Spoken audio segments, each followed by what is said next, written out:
Hello guys, and welcome to my Five Nights at Freddy's movie theory. Now, this theory is going to be based around two lores. One of them was by Mr. Creepypasta and his Five Nights at Freddy's 4 hidden lore. And the other one will be on a fan theory that the purple guy isn't a bad guy at all. In fact, he has 3 sons and 1 daughter. One of the sons is the boy you see in Five Nights at Freddy's 4. And yes, this whole thing will be based around Five Nights at Freddy's 4. And his 2 older sons are the ones that are scaring the younger one. And his daughter, we don't know about. So they'll probably throw her in there, sure. Anyways, let's continue. It'll start off like any other night, like any other Five Nights at Freddy's game. And the little boy will wake up in a room. Surprise, you don't see the little boy's face at all though. You only see the little boy's true face is when he's...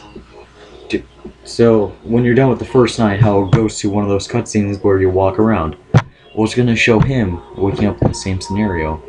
But the thing is, instead of him waking up in the bed, it's going to show them in the house, and he's watching his TV, and he's like, man, I wish I could meet them in real life, or something like that, right? So that will lead to something else. It'll lead to his brother saying, yeah, Foxy's my favorite, but why are you such a baby? Why do you always have to watch these crappy shows? Or something like that, right?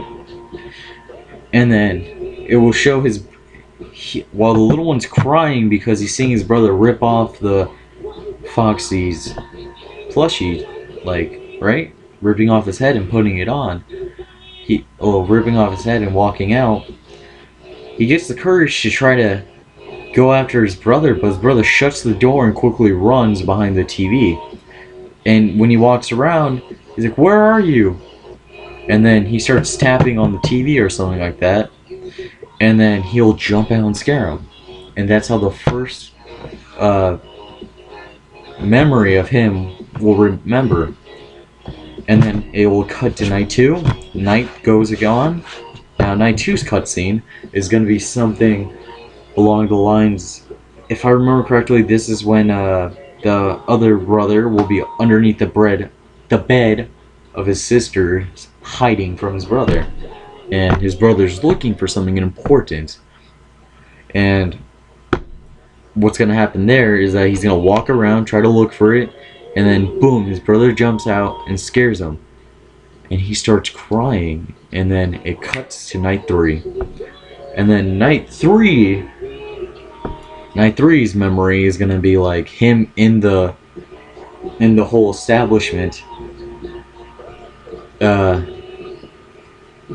walking around, and he's saying, Dad, Dad, which is the purple guy in this case. We'll call him Peter because of the creepypasta, Mr. Creepypasta's hidden lore.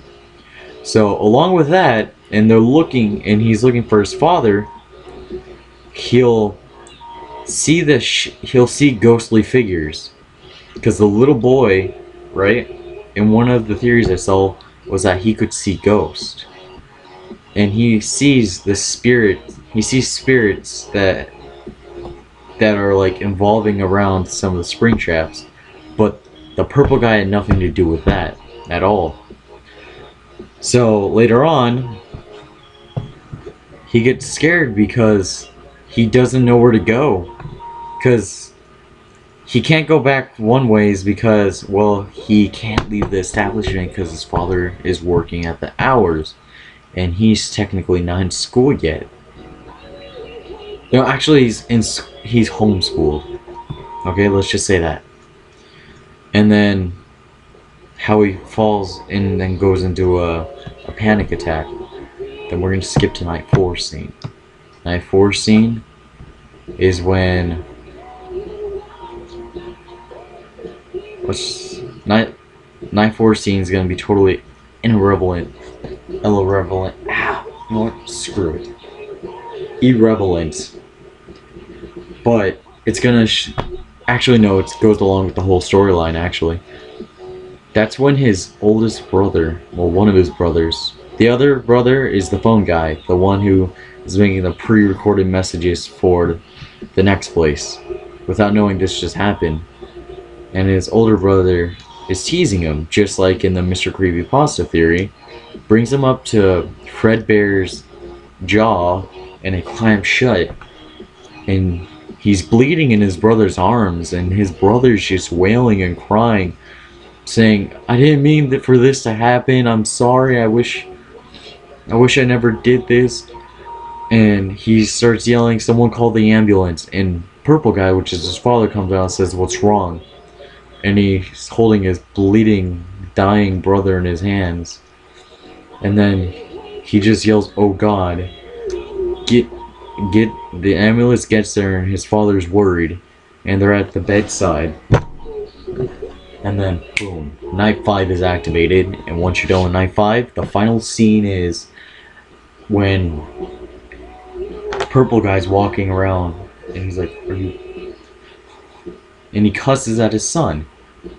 So he's basically like, "What the fuck? Are you happy about what you did? Huh? Are you happy with what you did to your baby brother?" And he raises his hand like he's gonna beat him, and then lowers it because he doesn't abuse his children. Then walks out all disappointed, saying, "I can fix this. I can fix this." And his older brother leans over and cries and says, "I'm not sure if you can hear me, but if you can, I'm truly sorry. Sorry, baby brother. I am." And he's in his coma, and what he sees is him sitting in front of his plush Fredbear and the other plushy animatronics, and it says, "I will give you life." But in fact, the one who says it is actually Purple Guy, his father. And he ends up saving his own son's life, but at a cost. Golden Freddy is carrying the soul of his dead son. Now, by knowing all this, guys, do you think this would make a good movie if Scott and Warner Brothers actually give it quite a big thought? Now, I want to hear your guys' opinions in the comment section below, and I hope this video actually gets out there and not so little people actually see this. Anyways, I'm Bluehawknetwork, and I'll see you in the next video. Bye, guys.